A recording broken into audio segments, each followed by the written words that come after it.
We're making our way from Teleco Plains. We're going to fill up, eat something, and then start on the green section of SM500.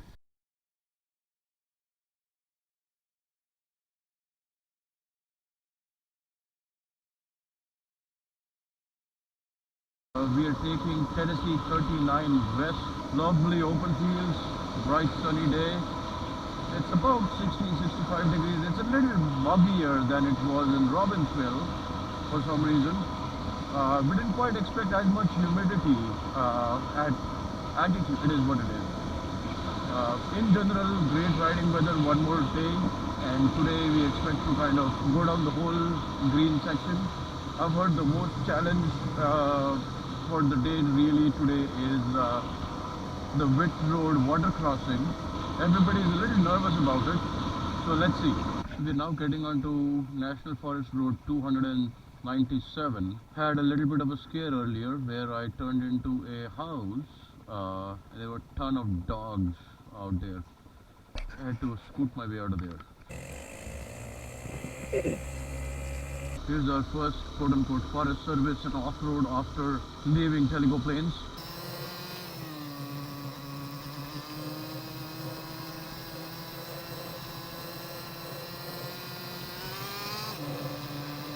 Managed to lose my glasses yesterday. I had to make a little bit of extra effort, scout the route. Having that plastic lens on top makes it that much more difficult. The shadows don't help either, but hey, what's an adventure ride without some adventure?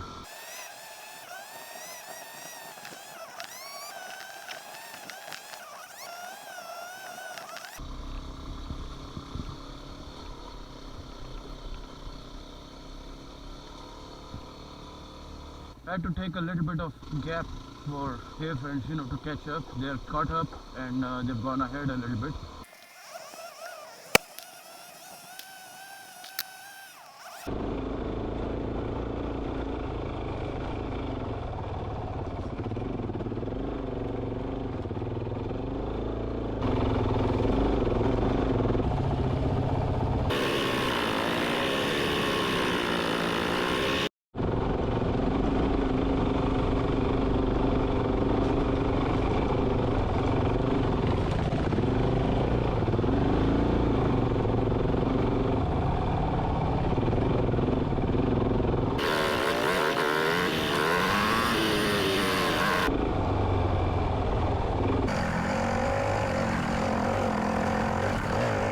Except for the really rocky and rutted sections, this overall has turned out to be a fairly well compacted, however narrow, Forest Service road. It's a great start to the morning. We are able to maintain decent pace, about 20-25 miles an hour. It puts us in a decent position to keep going for the rest of the day. On top of a beautiful bridge here.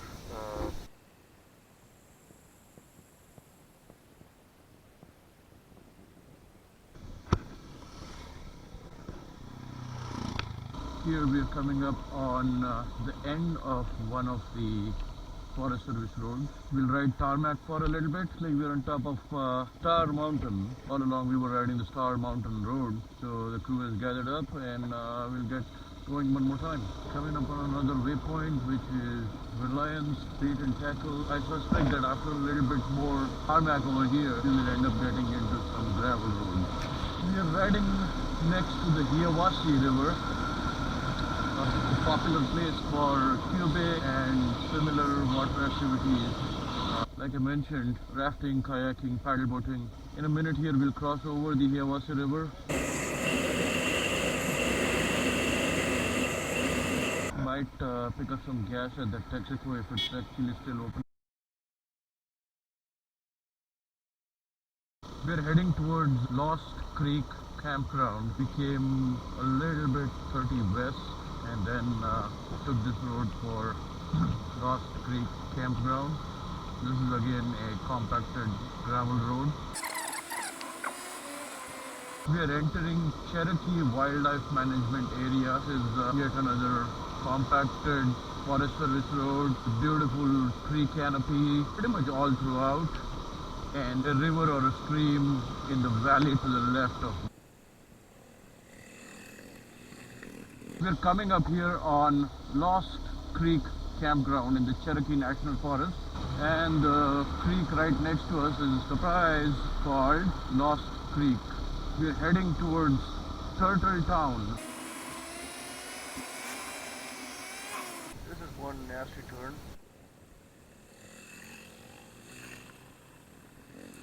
This is a downhill loose gravel section with a bunch of rocks and ruts also. Personally find the going down a little more challenging, especially if it's rocky, because you got to add the element of keeping your balance back on the bike. Really easy to go over the handlebars. I prefer to stay behind the bars.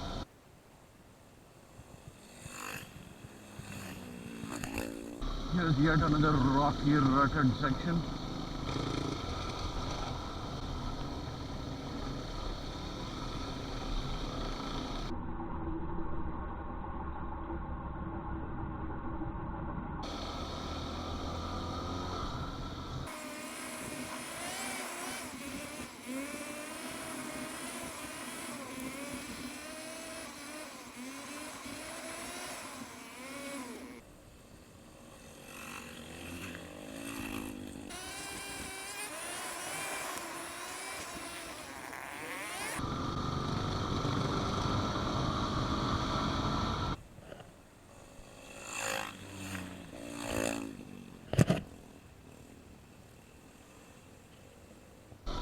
This is a super rocky, super rutted section. It's fairly long actually.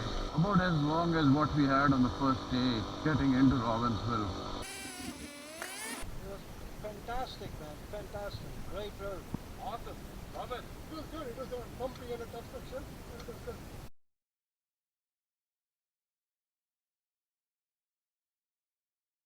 So we seem to have this situation over here.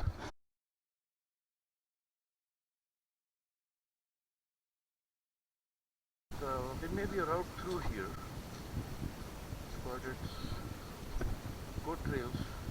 Question is whether HIF can get through here. We might have to just find a log as well, but there is nothing any of us is going to be able to move. We're trying to discuss how we will get a HIF large bike out here. So there is a bypass to this mess. There's a single track on the side, the goat trail primarily. Small bikes will get through this. So after some deliberation, one of the small bikes is going to go through this goat trail first, and then the bigger bike will go through.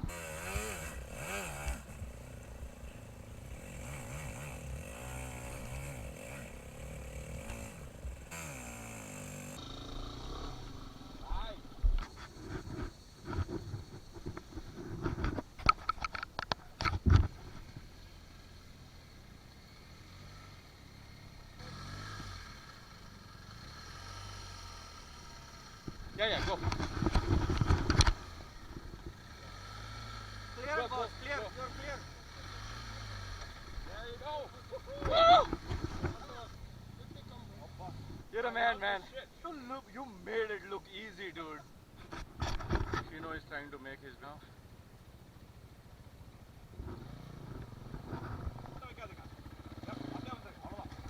Nicely done. She's coming through now. Beautiful. Again, uphill section, rocky, ruts. Getting through that area with fallen trees was pretty awesome. As Jags would say, head up and see where you want to go. You don't look at the rut, you won't fall in the rut. Freaking goat tail. Too many face slappers here. Yet another fallen, rotten, dead trees pile. If wait. Oh, yes, thank you.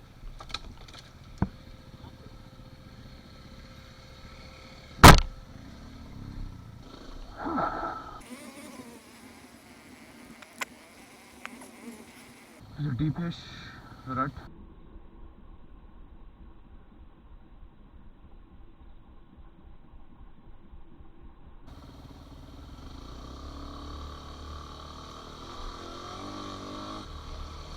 Man, this section has been more adventurous than all the others combined. Steady. Oh boy. There's one more set of trees down. Would have to look for some options here. Other bikes went through, so They went through here. It is steep. So if he's coming through first on his big bike, if we make it through and he cannot, then we will still have to turn around. So momentum is going to be required coming in.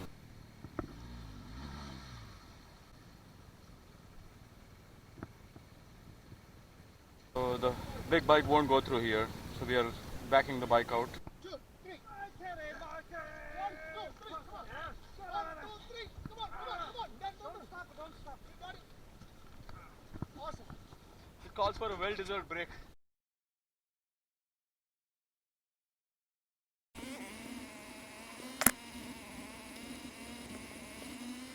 there are too many slappers around here. There, eye protection there.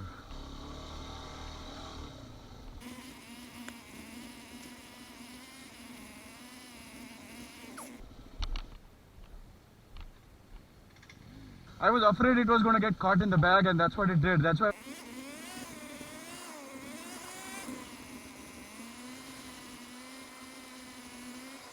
Same step that we came through before. You just have to go up on the right hand side.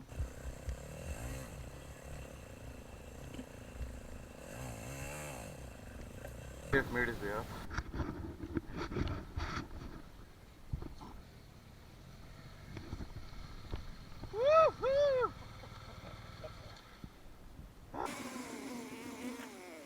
So here we are, Titany Gap, and we are going to take McFarland Road from here.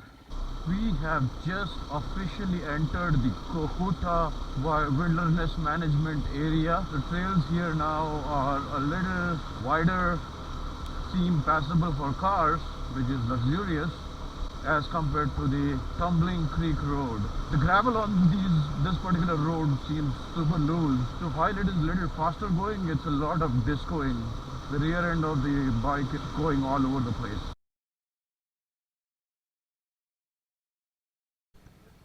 Zipping through Cohuta Wilderness right now. The road conditions are pretty awesome. Back there, maybe about a mile before this, my front wheel did something weird where the handlebar almost twisted by 30 to 40 degrees, and then bike went airborne, then boom, it corrected itself.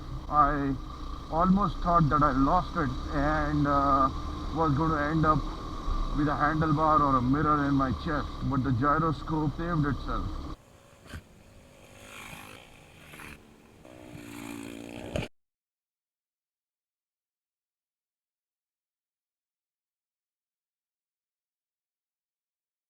Believe it or not, we are actually heading down a road called Potato Patch Road. We have exited the Cohuta Wilderness Reservation area. We are passing through East Tennessee right now. Coming out of the falls, we go to Nimbleville Church. From there, and we'll complete our SM500 loop. All in all, it has been a phenomenal 3 days. Amazing riding every single day. Couldn't have asked for better company.